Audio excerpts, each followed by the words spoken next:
নমস্কার বন্ধুরা, আপনি আপনার জন্মবার নিশ্চয়ই জানেন, কিন্তু জন্মবার অনুযায়ী ইষ্ট দেবতা আপনার কে সেটা কি জানেন?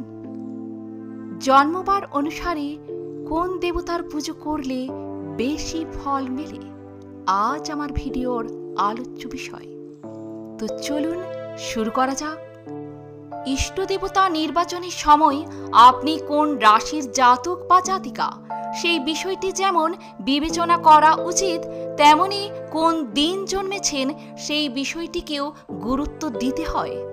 এমনটা করলে মনের মতো ফল মিলতে সময় লাগে না। হিন্দু ধর্মের উপর লেখা একাধিক প্রাচীন পুঁথি অনুসারে অন্ধের মতো ভগবানের আরাধনা করলে কোনো ফলই মেলে না, উল্টে সময় নষ্ট হয়।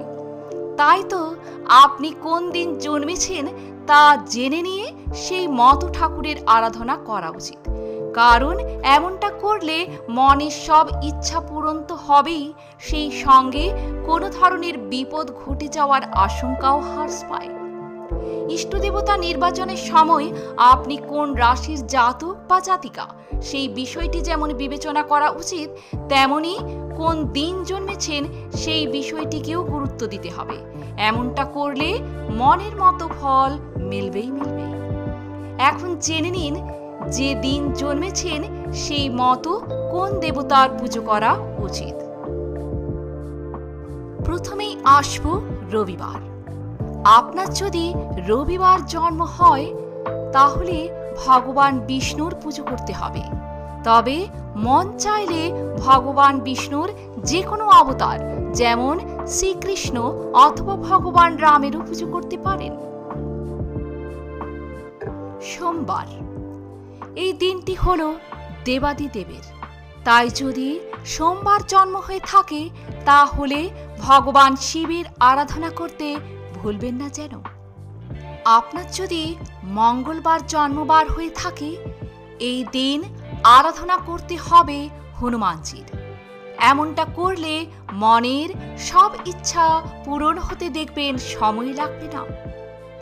বুধবার, এই দিন যদি আপনি জন্মগ্রহণ করে থাকেন তাহলে আপনার ঠাকুর ঘরে ভগবান গণেশকে প্রতিষ্ঠিত করতেই হবে, কারণ এমনটা বিশ্বাস করা হয় যে বুধবার বাপ্পার আরাধনা করলে দারুণ ফল মেলে।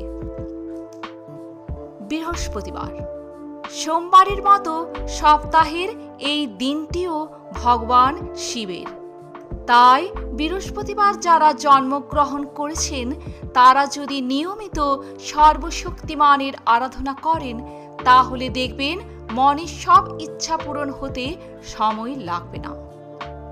শুক্রবার, যদি সপ্তাহের এই দিনে জন্মগ্রহণ করে থাকেন তাহলে মা দুর্গার আরাধনা করতে হবে। ইচ্ছা হলে মায়ের যে কোনো রূপেরও পুজো করতে পারেন। এরপর আসব শনিবার। সপ্তাহান্তে যদি জন্ম নিয়ে থাকেন তাহলে হনুমানজি অথবা কাল ভৈরবের পুজো করা অবশ্যই প্রয়োজন। তো বন্ধুরা, আজকের মতো এ পর্যন্তই। ভিডিওটি যদি ভালো লাগে একটা লাইক অবশ্যই করবেন, আর আপনি যদি নতুন এসে থাকেন আমার চ্যানেলটিকে সাবস্ক্রাইব করে পাশে থাকবেন।